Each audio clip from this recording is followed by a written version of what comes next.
ನಾನು ಇದೇ ಮಂಡ್ಯ ಜಿಲ್ಲೆ ಬುಕ್ಕನಕೆರೆಯವನು, ಹುಟ್ಟಿ ಬೆಳೆದದ್ದು ಇಲ್ಲೇನೆ, ಮಿಡ್ಲ್ ಸ್ಕೂಲು ಹೈಸ್ಕೂಲೆಲ್ಲ. 100ಕ್ಕೆ 100 ಕುಮಾರಸ್ವಾಮಿಯವರು ಭಾಳ ದೊಡ್ಡ ಅಂತರದಲ್ಲಿ ಮಂಡ್ಯದಿಂದ ಗೆದ್ದು ಬರ್ತಾರೆ ಅನ್ನೋ ಸಂಪೂರ್ಣ ವಿಶ್ವಾಸ ನನಗಿದೆ. ವಾತಾವರಣ ನಮಗೆ ಅನುಕೂಲಕರವಾಗಿದೆ.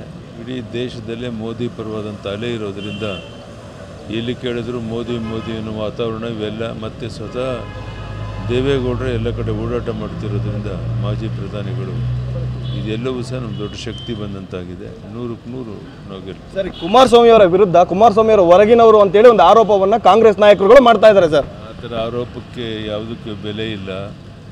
ಇವತ್ತು ಬಹುತೇಕ ಕಡೆ ಎಲ್ಲ ಕಡೆ ಬೇರೆ ಬೇರೆ ಕಡೆನೇ ಹೋಗಿದ್ದಾರೆ ಕ್ಯಾಂಡಿಡೇಟ್ ಆಗಿ ನಮ್ಮವರು.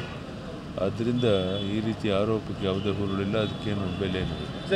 ಹಳೆ ಮೈಸೂರು ಭಾಗದಲ್ಲಿ ಸರ್ ಒಕ್ಕಲಿಗ ಪ್ಲೇ ಕಾರ್ಡನ್ನು ಈಗ ಬಿಡ್ತಾ ಇದ್ದಾರೆ ಸರ್ ಕಾಂಗ್ರೆಸ್ ಅವರು. ನಿನ್ನೆ ಮಾತಾಡುವಂಥ ಸಂದರ್ಭದಲ್ಲಿ CM ಅವರು ಮಾತಾಡೋರು, DK ಶಿವಕುಮಾರ್ ಅವರು ಬಂದು ಅದೇ ಅಂತಸವನ್ನು ಪ್ರಯೋಗ ಮಾಡ್ತಾ ಇದ್ದಾರೆ ಸರ್. ಇವರು ಕುಮಾರಸ್ವಾಮಿ ಅವರು ಯಾವ ಕಮ್ಯುನಿಟಿ? ಕುಮಾರಸ್ವಾಮಿ ಅವರು ಯಾವ ಜನಾಂಗ ಅಂದೆ. ಅದರಿಂದ ಈ ರೀತಿಯ ಮಾತುಗಳು, ಇದಕ್ಕೇನು ಕವಡೆ ಕಾಸಿನ ಬೆಲೆ ಇಲ್ಲ. ಸೋಲು ನಿಶ್ಚಿತ ಆಗಿರೋದ್ರಿಂದ ಮನ ಬಂದಂತೆ ಮಾತಾಡ್ತಾರೆ. ಇನ್ನಾದರೂ ಈ ಥರ ಬೇಜವಾಬ್ದಾರಿ ಹೇಳಿಕೆಯನ್ನು ಕೂಡ ನಿಲ್ಲಿಸಬೇಕು ಅಂತ ಒತ್ತಾಯ ಮಾಡಿ. ಸರ್, ಎಷ್ಟು ಅಂತರದಲ್ಲಿ ಗೆಲ್ಬೋದು ಅಂತ ನಮ್ಗೆ ಅನ್ಸುತ್ತೆ ಸರ್? ದೊಡ್ಡ ಹಂತದಲ್ಲಿ ಗೆಲ್ತಾರೆ. ಇದಿಷ್ಟು ಕೂಡ ಮಾಜಿ CM ಯಡಿಯೂರಪ್ಪ ಅವರ ಮಾತುಗಳು. ಕ್ಯಾಮ್ರಾ ಪರ್ಸನ್ ರಘು ಜೊತೆ ಪ್ರಶಾಂತ್, TV9 ಮಂಡ್ಯ.